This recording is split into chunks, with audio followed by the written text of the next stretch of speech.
আসসালামু আলাইকুম। আশা করি সবাই ভালো আছেন। আজকে আপনাদের সামনে নিয়ে হাজির হলাম এডি স্মার্ট গ্রাফিক্সের পক্ষ থেকে। আমরা কিভাবে অ্যাডোবি ইলাস্ট্রেটরে সহজভাবে কাজ করব এবং সকল টুলসের ব্যবহার শিখব। তো চলুন দেরি না করে শুরু করা যাক। আপনি যদি আমার চ্যানেলে নতুন হয়ে থাকেন তাহলে চ্যানেলটি সাবস্ক্রাইব করে দিবেন এবং পরবর্তী ভিডিওর জন্য বেল আইকনে ক্লিক করে দিবেন। তো চলুন দেরি না করে শুরু করা যাক। আমরা সর্বপ্রথম অ্যাডোবি ইলাস্ট্রেটরটা ওপেন দেব। ওপেন দেওয়ার পরে ফাইলে যাব। ফাইলে গিয়ে নিতে যাব। নিতে যাওয়ার পরে ওকে দিবেন। ওকে দেওয়ার পরে এরকম একটা ইন্টারফেস আসবে। তো পেজটা ছোটো করে বড়ো করবেন, কন্ট্রোল মাইনাস দিবেন, কন্ট্রোল প্লাস দিবেন, ছোটো বড়ো হবে। তো আমরা আজকে একটা কাজ শিখিয়ে দেবো আপনাদেরকে। তো সেই কাজটা হচ্ছে ফাইলে যাব, ফাইলে গিয়ে ওপেনে যাবেন। এটার কাজ হচ্ছে একটা নতুন ডকুমেন্ট নিয়ে আসা, আর এটার কাজ হচ্ছে ওপেন করা। যে কোনো জিনিস আপনি ধরেন যে কোনো জায়গায় রাখছেন সেটা ওপেন করা। তা আমরা ওপেন করলাম, এই ছবিটা আমার দরকার। আমি ওপেন করলে কিন্তু নতুন একটা পেজ চলে আসবে।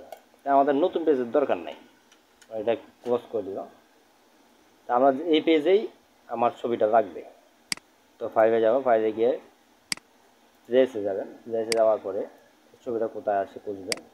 ছবিটা এখানে প্লেস দিবেন। এটা কিন্তু ছবিটা কিন্তু মাউসের সাথে সাথেই আছে। ক্লিক করবেন, ক্লিক করার পরে এটা এখানে চলে আসবে। চলে আসার পরে এখানে এটা বড় করবেন। বড় করার পরে এটাকে ধরেন আমরা যে কোনো একটা জিনিস বানাবো। তো সেক্ষেত্রে টুলবারে যাবেন, টুলবারে গিয়ে এই যে রেক্ট্যাঙ্গেল টুল নেবেন একটা। টুল নেওয়ার পরে এটাকে আমরা এভাবে মাউস ড্র্যাগ করব। ড্র্যাগ করার পরে তো সেক্ষেত্রে এটা হচ্ছে আমার একটু লক করে রাখতে হবে। তো সেক্ষেত্রে অবজেক্টে যাবেন। অবজেক্টে যাওয়ার পরে এই যে লক অপশান আছে, কন্ট্রোল সিলেকশন 2 অথবা আপনি কিবোর্ডের কন্ট্রোল 2 দিলে লক হয়ে যাবে। এখন এই দুই কর্নার কিন্তু আমাদের কি করতে হবে, একটু রাউন্ড করতে হবে। তো সেক্ষেত্রে ডাইরেক্ট সিলেকশন টুল দেবেন। তারপরে মাউস ড্র্যাগ করবেন। ড্র্যাগ করার পরে এখানে একটু রাউন্ড করবেন। এটাই এভাবে রাউন্ড করবেন। রাউন্ড করার পরে এখন এই যে পিছনের যে ছবিটা আমরা লক করে রাখছি সেটাকে আবার আনলক করতে হবে। তো অবজেক্টে যাবেন, আনলক অল, এটার মধ্যে ক্লিক করবেন। ক্লিক করার সাথে সাথে এটা আনলক হয়ে যাবে।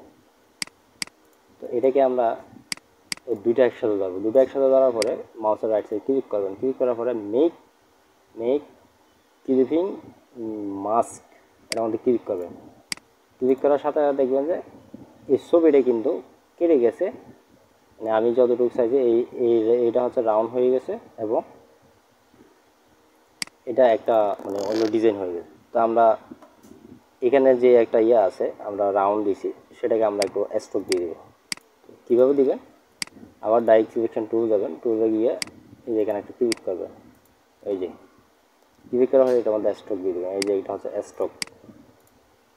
স্ট্রোক দেওয়ার পরে স্ট্রোকটা আমরা নিয়ে আসবো। উইন্ডোতে যাবেন। উইন্ডোতে যাওয়ার পরে এই যে স্ট্রোক এই যে চলে আসছে, একটু বাড়িয়ে দিব। যে কোনো কালার দিতে পারেন, সমস্যা নেই।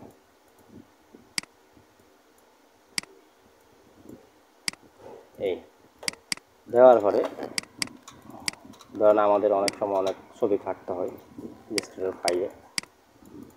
তো সেক্ষেত্রে এখানে ধরেন আপনার এই কাজগুলো করতে হয় আমাদের। এখন ধরেন আপনি যদি এখানে এইভাবে একটা দিতে চান,